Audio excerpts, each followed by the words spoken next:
Let's talk about got a whole girls. list of questions. Yeah. This is the show. This is what we on. You smell me? It's a lot of questions. It's looking like, I don't know. Nah, it's more or less like a rundown. You know what I mean? Or you just wanna you fuck with Now This TV? I've seen some things about it, but I really don't. I don't got none of them apps. I ain't gonna lie to you. I don't. I just watch the clips sometimes. It doesn't really interest me too much. You're not into Ratchet TV? Ratchet TV is entertaining, yeah, but for me, I'm at the point in life now where it's like, where are we going with this? What are we building? What are we developing? What generational wealth am I getting from this? What branding am I getting from this? Entertainment. That's it. But what does it happens after? I don't know. It's like When I new can't- age Jerry Springer. Yeah, but when I can't fight bitches no more, because my bones all broke up or I'm scratched up, whatever it may be, what check am I getting? When a new batch of bitches come in, well, women, let me not say bitches, So little hood, but when a new batch of females come in, what happens to me? That's not substantial. That's not something that's gonna last. That's not a legacy. I don't want nothing on my tombstone to say known for cutting, known for slapping, known for beating up, known for this. Like, I don't want that on my, like, nah, that's not for me. How about girls that be getting down with gangs and shit? They be fighting. Yeah. They gotta get put on. Well, I'm gonna say this. Most of them now do. Some of them be getting sleazed out from what I'm hearing. When I was coming up into it, yeah, you had to fight. You had to show and prove. You had to do what you did. Put in some work. Yeah, you put in some work. That's it. And the work did not count on your back. Calm L7. No? Talk to me. It wouldn't be an L7. No, it wouldn't be an L7. It would just be with your square. That's it. It wouldn't be an L7. Just take your square. My fault. And then from there is like how you carried yourself, it's how you kept your respect, and how you earned your respect. You ever seen a girl get... She ain't about nothing now. You ever seen a girl get poofed out? Like you thought she was about it, but then she got beat up. You was like, I really don't base it on people getting beat up. It's how you carry yourself after the fact. Okay. Like, my thing has always been, even when I had, like, the title of being first lady, the situation I was in, it was more so, can I walk with you outside in these streets and you hold yourself respectable? Am I going to look online and see you getting trashed out, treached out by the rest of these niggas, whatever it is? Would I be able to say that you're a part of my family and proudly say it? Like, what else you got going for you? You got a business going for you? You got a degree going for you? You got kids? You got family? What we doing here? Like, what are we building? That's always been my thing. I used to ask people, like, what are you here for? Because if you're here to have a good time, party and shit like that, go there. Go to next door. We can meet you at the door at the club and we can do the same shit that you want to do here. If you're not trying to bring something better worth here to make us more valuable, more of an asset, more of a necessity on this planet, then no, I don't want to bother. Nah, cool. But nah, before we even got here, you still talking about the Pop Smoke situation. Yeah. You kind of veered off of that. Yeah. I want to spin back everywhere. to that. Yeah. It's a very touchy situation. Like, I still haven't, this wristband is like faded, washed out, but I haven't taken this off since its service. Like, I really can't bring myself to do it.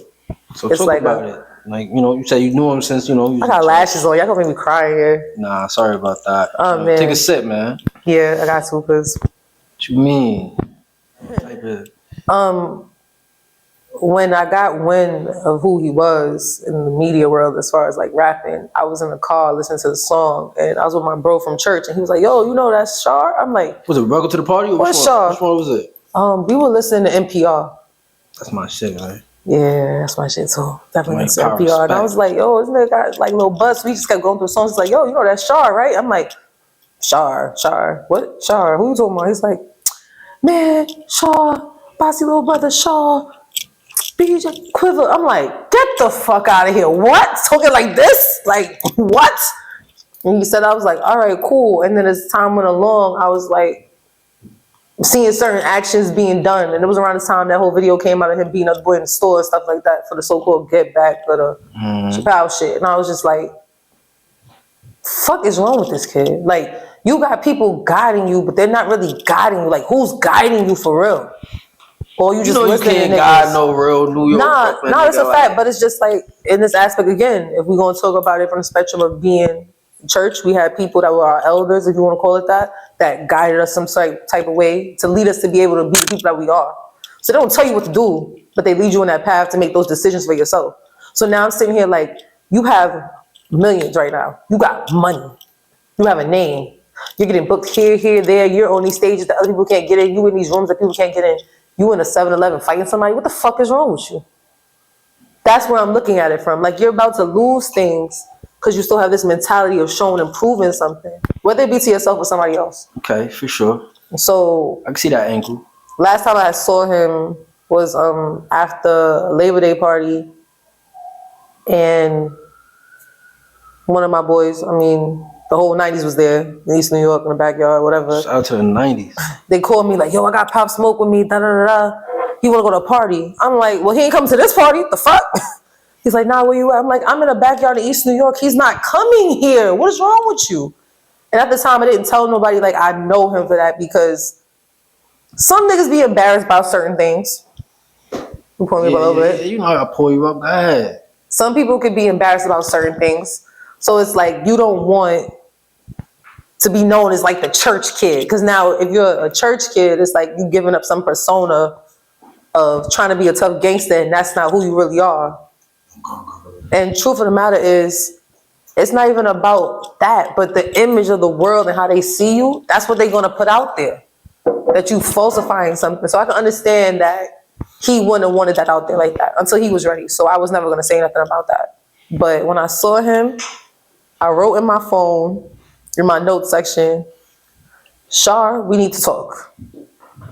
And when he saw me right there, he looked, he was like, I said, yeah, you know what's coming. You know we're about to have this conversation. You know you're fucking up a little bit. I'm about to be in that ass.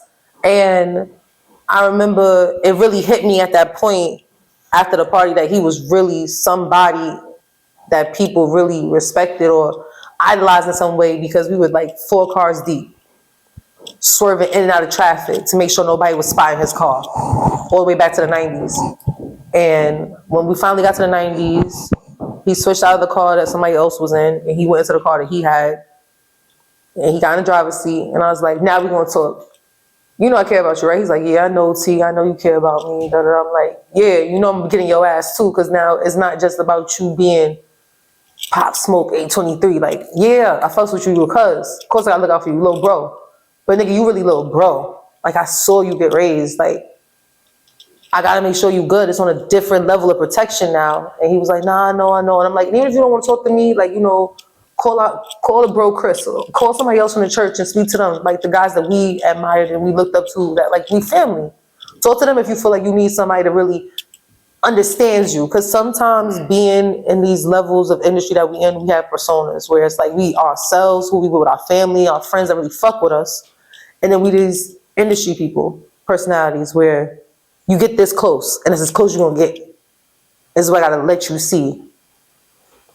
And after that, I think I spoke to him a few times after that via phone call. I told certain people that was around him, like, y'all better protect him with your life, not playing.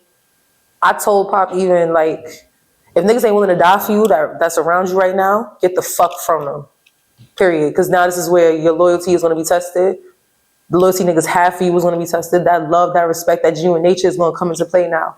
And you may lose a lot of friends in this shit when it comes down to it. And he was like, nah, I hear you, sis. I know. I'm like, you hear me, but are you listening to me? Like, are you really taking in what I'm telling you? And then when I got that call, I was just like, what the fuck? Like, my roommate at the time had woke me up to that. And I was like, huh? I'm like, nah. So I'm calling my bro Chris, and I'm trying to call Obasi, and I'm trying to call Pop Mom, and I'm trying to do all these things. I'm like, nobody's answering phones. What the fuck is going on? Like, what do you mean he got shot? Da, da, da, da. And at the time, nobody got the word that he had died yet. And then when I got that, I was just like floored. Like, it can't be real. And because it took so many weeks for everything to finally come up, we did the like recession on the floors with the body going through and everything like that. And we was in the cars, and this video's me waving the crib flag, everything like that. But it was just like, damn. Reality is I'm about to really say bye to my little bro, who didn't even have a chance to really live. Nah, so it's like, it really just kind of like fucked my head up after that a little bit. Nah, rest in peace to bro. Yeah.